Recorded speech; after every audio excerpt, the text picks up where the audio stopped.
Chapter 8. Valency did not sleep that night. She lay awake all through the long dark hours, thinking.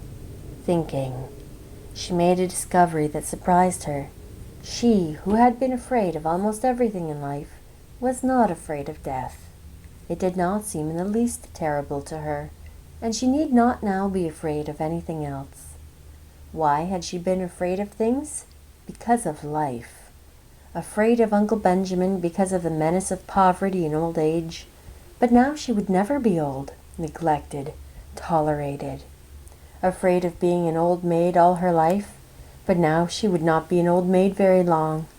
Afraid of offending her mother and her clan because she had to live with and among them, and couldn't live peaceably if she didn't give in to them. But now she hadn't. Valency felt a curious freedom. But she was still horribly afraid of one thing, the fuss the whole jamfrey of them would make when she told them. Valency shuddered at the thought of it. She couldn't endure it. Oh, she knew so well how it would be. First there would be indignation. Yes, indignation on the part of Uncle James, because she had gone to a doctor, any doctor, without consulting him. Indignation on the part of her mother for being so sly and deceitful. To your own mother, Doss! Indignation on the part of the whole clan because she had not gone to Dr. Marsh. Then would come the solicitude.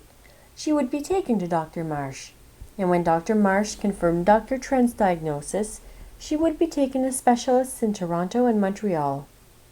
Uncle Benjamin would foot the bill with a splendid gesture of munificence, in thus assisting the widow and orphan, and talk forever after of the shocking fees specialists charged for looking wise and saying they couldn't do anything.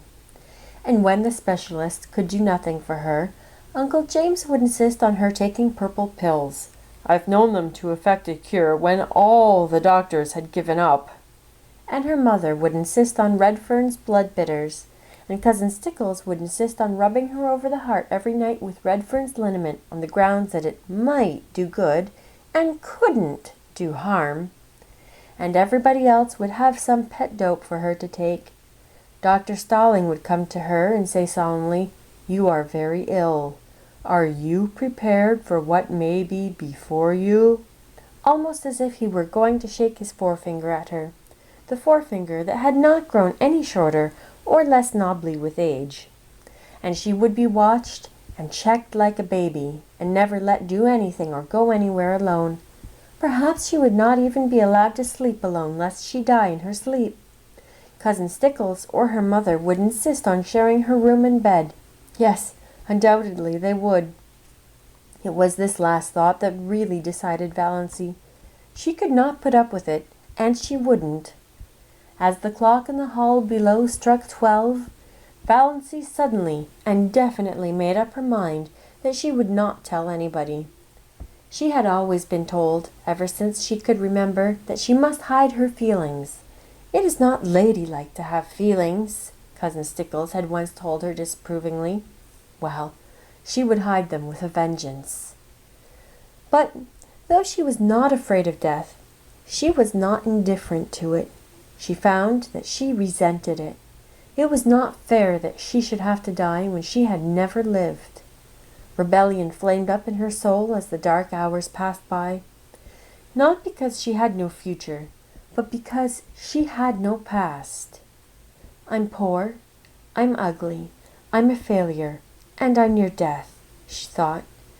She could see her own obituary notice in the Deerwood Weekly Times, copied into the Port Lawrence Journal. A deep gloom was cast over Deerwood, etc., etc. Leaves a dark circle of friends to mourn, etc., etc., etc. Lies, all lies. Gloom forsooth. Nobody would miss her. Her death would not matter a straw to anybody. Not even her mother loved her. Her mother, who had been so disappointed that she was not a boy, or at least a pretty girl. Valency reviewed her whole life between midnight and the early spring dawn. It was a very drab existence, but here and there an incident loomed out with significance out of all proportion to its real importance. These incidents were all unpleasant in one way or another. Nothing really pleasant had ever happened to Valancy. "I've never had one wholly happy hour in my life. Not one," she thought. "I've just been a colorless nonentity. I remember reading somewhere that there is an hour in which a woman might be happy all her life if she could but find it. I've never found my hour. Never, never. And I never will now. If I could only have had that hour, I'd be willing to die." Those significant incidences kept bobbing up in her mind like unbidden ghosts, without any sequence of time or place. For instance, that time when, at 16, she had blued a tubful of clothes too deeply, and the time when, at 8, she had stolen some raspberry jam from Aunt Wellington's pantry. Valancy never heard the last of those two misdemeanors. At almost every clan gathering they were raked up against her as jokes. Uncle Benjamin hardly ever missed retelling the raspberry jam incident. He had been the one to catch her, her face all stained and streaked. "I have really done so few bad things that they have to keep harping on the old ones," thought Valancy. "Why, I've never even had a quarrel with anyone. I haven't an enemy. What a spineless thing I must be not to have even one enemy." There was that incident of the dust pile at school when she was 7. Valancy always recalled it when Dr. Stalling referred to the text, "To him that hath shall be given, and from him that hath not shall be taken, even that which he hath." Other people might puzzle over that text, but it never puzzled Valancy. The whole relationship between herself and Olive, dating from the day of the dust pile, was a commentary on it. She had been going to school a year, but Olive, who was a year younger, had just begun and had all about her the glamour of a new girl, and an exceedingly pretty girl at that. It was at recess, and all the girls, big and little, were out in the road in front of the school making dust piles. The aim of each girl was to have the biggest pile. Valancy was good at making dust piles. There was an art in it, and she had secret hopes of leading. But Olive, working off by herself, was suddenly discovered to have a larger dust pile than anybody. Valancy felt no jealousy. Her dust pile was quite big enough to please her. Then one of the other girls had an inspiration. "Let's put all our dust on Olive's pile and make a tremendous one," she exclaimed. A frenzy seemed to seize the girls. They swooped down on the dust piles with pails and shovels, and in a few seconds Olive's pile was a veritable pyramid. In vain, Valancy, with scrawny, outstretched little arms, tried to protect hers. She was ruthlessly swept aside, her dust pile scooped up and poured on Olive's. Valancy turned away resolutely and began building another dust pile. Again, a bigger girl pounced on it. Valancy stood before it, flushed, indignant, arms outspread. "Don't take it," she pleaded. "Please don't take it." "But why?" demanded the older girl. "Why don't you want to help build Olive's bigger?" "I want my own little dust pile," said Valancy piteously. Her plea went unheeded. While she argued with one girl, another scraped up her dust pile. Valancy turned away, her heart swelling, her eyes full of tears. "Jealous! You're jealous!" said the girls mockingly. "You were very selfish," said her mother coldly, when Valancy told her about it at night. That was the first and last time Valancy had ever taken any of her troubles to her mother. Valancy was neither jealous nor selfish.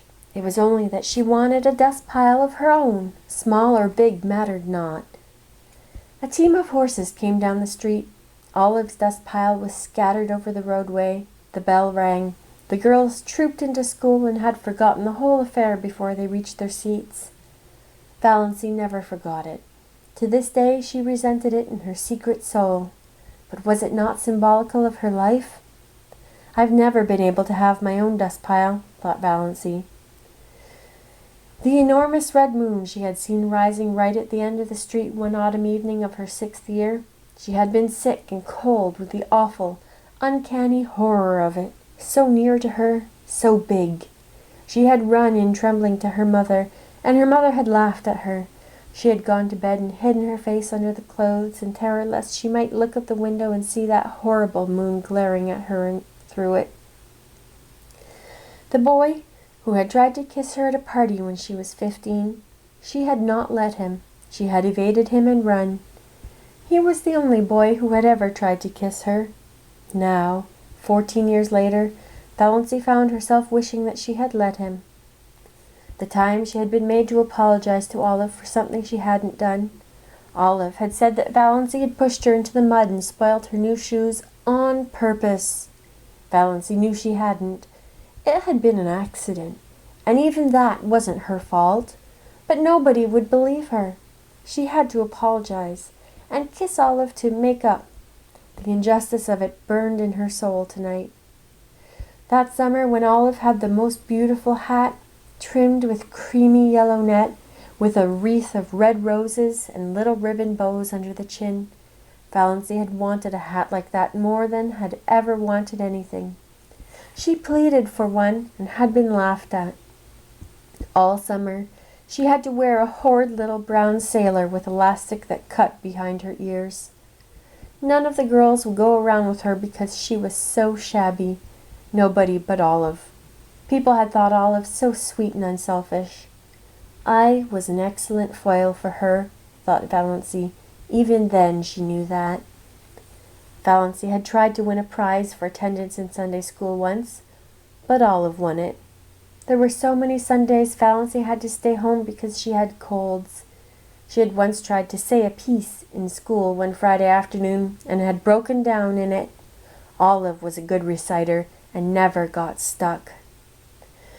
The night she had spent in Port Lawrence with Aunt Isabel when she was 10, Byron Sterling was there, from Montreal, 12 years old, conceited, clever.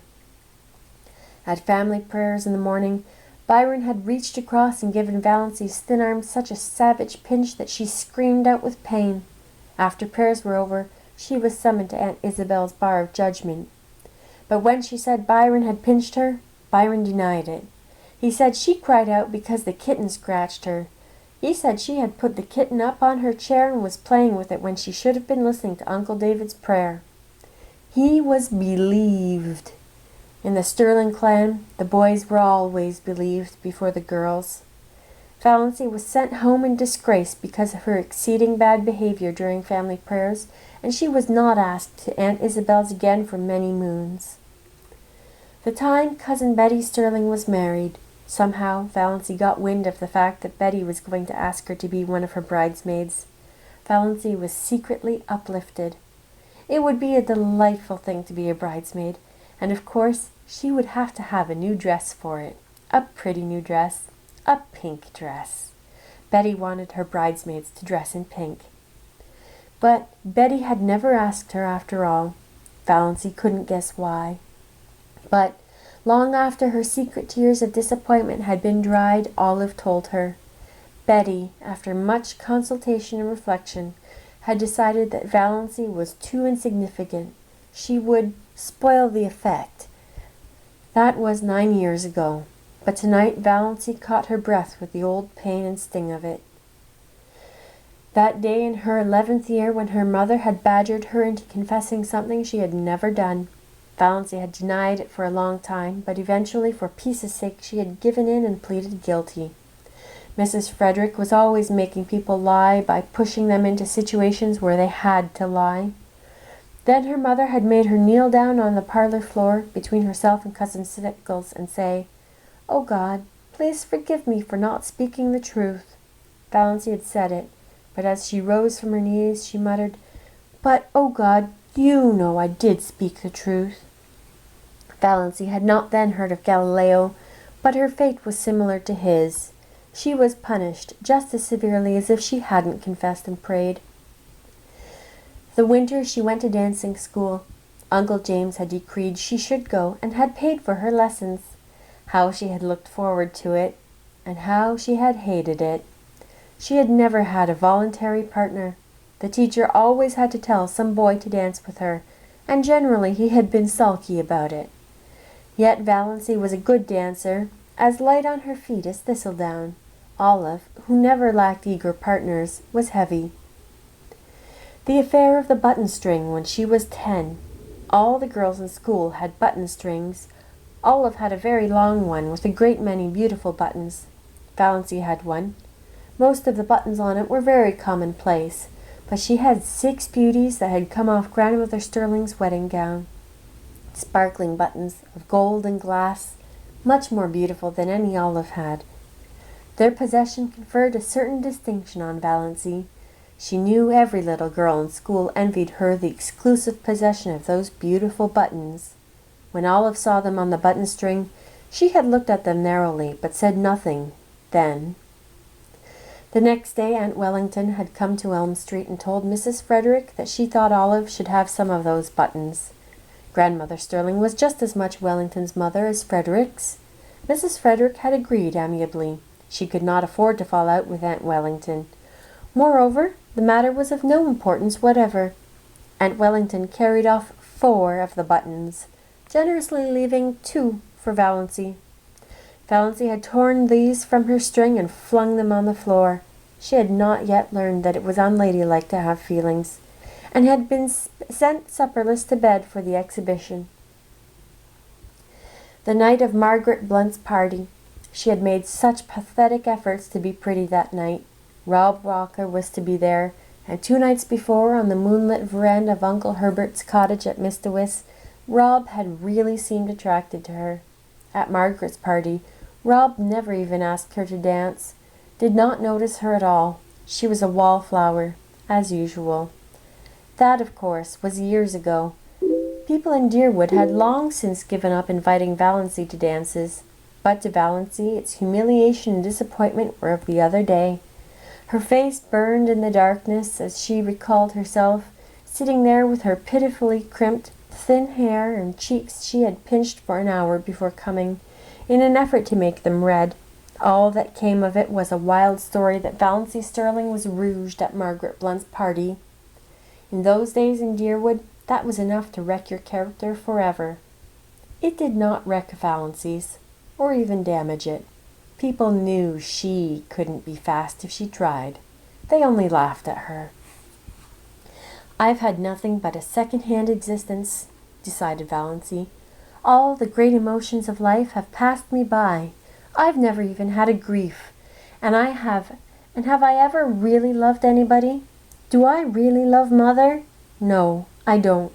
That's the truth. Whether it's disgraceful or not, I don't love her. I've never loved her.